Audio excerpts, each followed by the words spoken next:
ಹೋಳಿಗೆ ಇದೆ, ಬಜ್ಜಿ ಇದೆ, ಚಿತ್ರಾನ್ನ, ಚಪಾತಿ, ಪಲ್ಯ, ಹಪ್ಪಳ ಮತ್ತು ಮೊಸರನ್ನೂ ಸಿಗುತ್ತೆ, ಬಿಳಿ ಅನ್ನನೂ ಸಿಗುತ್ತೆ. ಎಷ್ಟಾಗಿರ್ಬೋದು ಇಷ್ಟಕ್ಕೆಲ್ಲ ಅಮೌಂಟೇ ಇಲ್ಲ, ಕಂಪ್ಲೀಟಾಗಿ ಉಚಿತವಾಗಿ ಕೊಡ್ತಾ ಇದ್ದಾರೆ. ಪ್ರತಿದಿನ 150ರಿಂದ 200 ಜನಕ್ಕೆ ಇಷ್ಟು ಐಟಮ್ ಕೊಡ್ತಾ ಇದ್ದಾರೆ. ಹಬ್ಬದ ಊಟ ಅಂತಾನೆ ಹೇಳ್ಬೋದು. ಎಲ್ಲಿ ಅಂದ್ರೆ ಈ ಜಗತ್ನಲ್ಲಿ ಒಂದಷ್ಟು ಜನ ಹೆತ್ತ ತಂದೆ ತಾಯಿಗೇನೆ ಒಂದು ತೂಟ ಹಾಕೋದಕ್ಕೆ ತುಂಬಾ ಯೋಚನೆ ಮಾಡ್ತಾರೆ. ಅಂತದ್ರಲ್ಲಿ ಇಲ್ಲಿ ಪ್ರತಿದಿನ 150ರಿಂದ 200 ಜನಕ್ಕೆ ಉಚಿತವಾಗಿ ಊಟ ಕೊಡ್ತಾ ಇದ್ದಾರೆ. ಬರೀ ಊಟ ಅಲ್ಲ, ಹೋಳಿಗೆ ಊಟನ ಫ್ರೀಯಾಗಿ ಕೊಡ್ತಾ ಇದ್ದಾರೆ. ಸರ್, ಇದು 35 ವರ್ಷದಿಂದ ನಮ್ಮ ಸಿದ್ಧಾಶ್ರಮ ವತಿಯಿಂದ ಈ ಅನ್ನದಾನ ಏರ್ಪಡಿಸಿದ್ದೇವೆ. ಮುಂಚೆ ನಮ್ಮ ಆಶ್ರಮದಲ್ಲಿ ಒಳಗ್ ಕೂಡಿಸಿ ಊಟ ಆಗ್ತಾ ಇದ್ವಿ.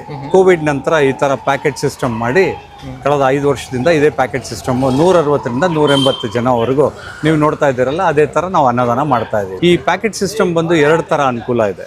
ಅವರಿಗೆ ಸಾಕಷ್ಟು ತಿಂದು ರಾತ್ರಿವರೆಗೂ ಇಟ್ಕೊಂಡು ತಿನ್ಬೋದು, ಅಥವಾ ಮನೆಯವರಿಗೆ ಹಂಚ್ಕೊಂಡು ತಿನ್ಬೋದು. ದಾನಿಗಳು ಏನು ಇಚ್ಛೆ ಪಡ್ತಾರೆ ಅದರಂತೆ ನಾವು ಅನ್ನದಾನ ಮಾಡ್ತಾ ಇದ್ದೀವಿ. ಇವತ್ತು ಒಬ್ಬಟ್ಟಿದೆ, ಬಜ್ಜಿ ಇದೆ, ಸ್ವೀಟ್ ಇದೆ, 2 ವೆರೈಟಿ ಸ್ವೀಟ್ ಇದೆ, ಚಿತ್ರಾನ್ನ, ಮೊಸರನ್ನ, ಇಷ್ಟು ವೆರೈಟಿ ಕೂಡ ತೃಪ್ತಿಯಾಗಿ ಅವರು ತಿನ್ನಲಿಕ್ಕೆ ಅನುಕೂಲ ಮಾಡಿಕೊಡ್ತಾರೆ. 12ವರೆಗೆ ಅನ್ನದಾನ ಸ್ಟಾರ್ಟ್ ಆಗ್ತದೆ. ಅಪ್ ಟು 1:30ವರೆಗೂ ಅನ್ನದಾನ ಇರ್ತದೆ. ಬಂದು ಕ್ಯೂ ನಿಲ್ಲಬೇಕು. ನಾವು ಬಟ್ಟೆ ನೋಡಲ್ಲ, ಅವ್ರ ಮೊಬೈಲ್ ನೋಡಲ್ಲ. ನಮ್ಮಲ್ಲಿ ಒಂದು ಬ್ಯಾಗ್ ತರಬೇಕು, ಒಂದು ಮಾಸ್ಕ್ ಹಾಕಬೇಕು. ಇದು ಮಲ್ಲೇಶ್ವರಂ 17 ಕ್ರಾಸ್ ಸಂಪಿಗೆ ರಸ್ತೆ ಪಕ್ಕದಲ್ಲೇ ಇರೋದು ಶ್ರೀ ಸಿದ್ಧಾಶ್ರಮ ಅಂತ.